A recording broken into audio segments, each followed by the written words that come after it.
ಉತ್ತರ ಪ್ರದೇಶದಲ್ಲೂ ಕೂಡ ಅಧ್ಯಯನ ಮಾಡ್ತಾರೆ ಒಂದು ಟೀಮ್ ಬಂದು ಹೋಗಿದೆ. ಈಗ ನಮ್ಮ ರಾಜ್ಯದಲ್ಲಿ ಯಶಸ್ವಿಯಾಗಿ ಏನಾಗಿದೆ ಅಂತ ಹೇಳಿ ಬೇರೆ ರಾಜ್ಯದವ್ರು ಬಂದು ಸ್ಟಡಿ ಮಾಡ್ತಿದ್ದಾರೆ. ನಮ್ದು ಫೇಲ್ ಆಗಿದ್ರೆ ಯಾಕೆ ಬರೋರು ಅವರು? ಈಗ ಭಾರತೀಯ ಜನತಾ ಪಾರ್ಟಿ ರೂಲಿಂಗ್ ಅಲ್ಲಿರುವಂತ ರಾಜ್ಯಗಳು ನಮ್ಮ ಕಾರ್ಯಕ್ರಮಗಳನ್ನ ಅವರು ಅನುಕರಣೆ ಮಾಡ್ತಿದ್ದಾರೆ. ಅಂದ್ರೆ ಅರ್ಥ ಏನೊಂದು ಎಲ್ಲ ಯಶಸ್ವಿ ಆಗಿದೆ ಅಂತ ಅರ್ಥ ಅಲ್ವಾ? ಆದ್ರೆ ತೆಲಂಗಾಣದಲ್ಲಿ ತಮ್ಮದೇ ಸರ್ಕಾರ ಇದ್ರೂ ಕೂಡ ಗ್ಯಾರಂಟಿ ಬಗ್ಗೆ ಸಿಎಂ ಅಪಸ್ವರ ಅಂದ್ರೆ ಅಲ್ಲಿ ಅಭಿವೃದ್ಧಿ ಒಂದೊಂದು ರಾಜ್ಯದಲ್ಲಿ ಒಂದೊಂದು ರೀತಿ ಆಗುತ್ತೆ. ನಮ್ಮ ರಾಜ್ಯ ನಮ್ಮ ಪಕ್ಷದ ಸರ್ಕಾರ ಅಲ್ಲಿರುವಾಗ ನಾವು ಕೂಡ ನಮ್ಮ ಪಕ್ಷದ ವರಿಷ್ಠರು ಅದನ್ನು ಗಮನಿಸ್ತಾರೆ. ಏನಾದರೂ ಲ್ಯಾಪ್ಸಸ್ ಇದ್ರೆ ಅದನ್ನ ಸರಿಪಡಿಸೋದಕ್ಕೆ ಸಲಹೆಗಳನ್ನ ಕೊಡ್ತಾರೆ. ಬೆಂಗಳೂರಿನಲ್ಲಿ ಮತ್ತೊಂದು ದೌರ್ಜನ್ಯ ಪ್ರಕರಣ ಆಗಿದೆ. ಇದಕ್ಕೆ ಸಂಬಂಧಪಟ್ಟಂಗೆ ಇಲಾಖೆಯಿಂದ ಇಲ್ಲ, ನಾನೀಗಾಗಲೇ ಪ್ರತಿನಿತ್ಯ ನಮ್ಮ ಕಮಿಷನರ್ಗೆ ಪ್ರತಿನಿತ್ಯ ನಾವು ಹೇಳ್ತಾ ಇರ್ತೇನೆ, ಎಚ್ಚರಿಕೆಯಿಂದ ಇರಬೇಕು, ಬೀಟ್ಗಳು ಚೆನ್ನಾಗಿ ಆಗಬೇಕು, ಮಾನಿಟರ್ ಮಾಡಬೇಕು. ಬೆಂಗಳೂರು ಪ್ರತಿಯೊಂದು ಏರಿಯಾ ಕೂಡ ಪೊಲೀಸ್ ಪೆಟ್ರೋಲಿಂಗ್ ಏನಾಗ್ತಾ ಇದೆ ಅದನ್ನ ಬಹಳ ಶಿಸ್ತಿನಿಂದ ಮಾಡಬೇಕು ಮತ್ತು ಬಹಳ ಎಫೆಕ್ಟಿವ್ ಆಗಿ ಮಾಡಬೇಕು ಅಂತೇಳಿ ದಿನನಿತ್ಯ ಹೇಳ್ತಾ ಇರ್ತೀವಿ.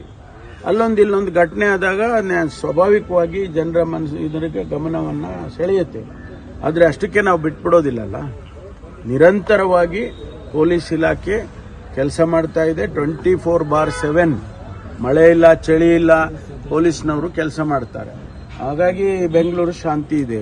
ಇಲ್ಲೊಂದು ಘಟನೆ ಇಷ್ಟು ದೊಡ್ಡ ಪಟ್ಟಣದಲ್ಲಿ ಘಟನೆ ಆಗುತ್ತೆ. ಅದನ್ನ ನಾವು ಏನ್ ಕ್ರಮ ತಗೋಬೇಕು ಕಾನೂನು ಪ್ರಕಾರ ತಗೊಳ್ತೇವೆ. ಬೀಟ್ ವ್ಯವಸ್ಥೆನೂ ಇನ್ನೂ ಕೂಡ ಹೆಚ್ಚಿನ ಪರಿಣಾಮಕಾರಿಯಾಗಿ ಮಾಡಿ ಅಂತ ಹೇಳಿ ಇವತ್ತು ಬೆಳಿಗ್ಗೆನೂ ಕೂಡ ನಾನು ನಮ್ಮ ಕಮಿಷನರ್ಗೆ ಸೂಚನೆ ಕೊಟ್ಟು ಕಳಿಸಿದ್ದೇನೆ.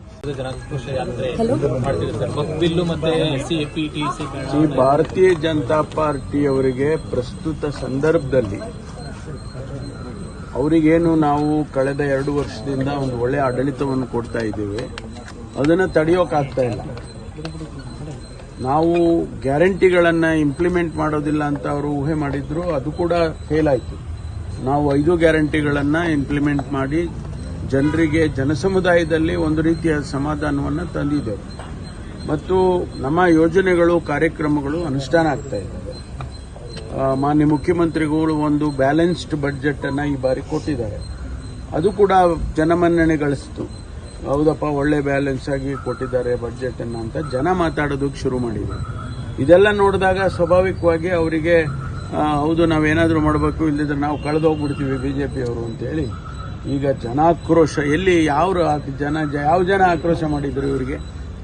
ಸುಮ್ಮನೆ ಅವರೇ ಬಿಜೆಪಿ ಪಾರ್ಟಿಯವ್ರು ಸೇರ್ಕೊಂಡು ಆಕ್ರೋಶ ಮಾಡೋದಲ್ಲ, ಜನ ಆಕ್ರೋಶ ಮಾಡಬೇಕಲ್ವಾ?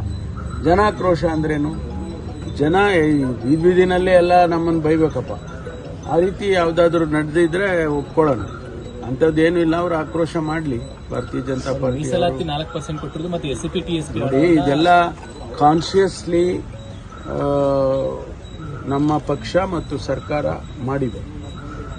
ಯಾರು ಸಮುದಾಯದಲ್ಲಿ ಹಿಂದೆ ಉಳಿದಿದ್ದಾರೆ ಅವರಿಗೆ ಮೇಲೆ ತರ್ತಕ್ಕಂಥ ಸಮಾಜದ ಮುಖ್ಯವಾಹಿನಿಗೆ ಬರುವಂತ ರೀತಿಯಲ್ಲಿ ಯೋಜನೆಗಳನ್ನು, ಕಾರ್ಯಕ್ರಮಗಳನ್ನು, ಕಾನೂನುಗಳನ್ನು ಆಗಿಂದಾಗ್ಗೆ ಸರ್ಕಾರಗಳು ಮಾಡ್ಕೊಂಡು ಬಂದಿದೆ.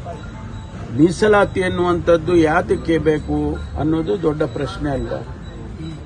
ಪರಿಶಿಷ್ಟ ಜಾತಿ ಜನಾಂಗಕ್ಕೆ ಹಿಂದುಳಿದವರಿಗೆ ಮೀಸಲಾತಿಯನ್ನು ಮಾಡುವಾಗ ಕೂಡ ಇದೇ ಪ್ರಶ್ನೆ ಬರುತ್ತೆ. ಯಾರು ಹಿಂದೆ ಉಳಿದಿದ್ದಾರೆ, ಸಾವಿರಾರು ವರ್ಷಗಳಿಂದ ಅವರಿಗೆ ಅವಕಾಶಗಳು ಸಿಕ್ಕಿಲ್ಲ, ವಂಚಿತರಾಗಿದ್ದಾರೆ, ಅವರನ್ನ ಸಮಾಜಕ್ಕೆ ಮುಖ್ಯವಾಹಿನಿಗೆ ತರಬೇಕು ಅಂತ ಸಂವಿಧಾನದಲ್ಲಿ ಹೇಳಿದೆಯಪ್ಪ. ಅದರ ಪ್ರಕಾರ ನಾವು ಈಗ 16-18% ಮುಸಲ್ಮಾನರಿದ್ದಾರೆ ಈ ರಾಜ್ಯದಲ್ಲಿ, ಅಲ್ಪಸಂಖ್ಯಾತರು. ಆ 16-18% ಹಿಂದೆ ಉಳಿದ್ಬಿಡ್ಬೋದಾ? ಕ್ರಿಶ್ಚಿಯನ್ಸ್ ಇರ್ಬೋದು, ಜೈನರು ಇರ್ಬೋದು, ಅಥವಾ ಮುಸ್ಲಿಮ್ಸ್ ಇರ್ಬೋದು, ಇವರೆಲ್ಲ ಅಲ್ಪಸಂಖ್ಯಾತ ಸಮುದಾಯಕ್ಕೆ ಸೇರಿದ್ದಾರೆ. ಅವರು ನಮ್ಮ ಜೊತೆಯಲ್ಲೇ ಎಲ್ಲರ ಜೊತೆಯಲ್ಲೇ ಬರಬೇಕು, ಮುಖ್ಯವಾಹಿನಿಗೆ ಬರಬೇಕು. ಇಷ್ಟೇ ನಮ್ಮ ಉದ್ದೇಶ.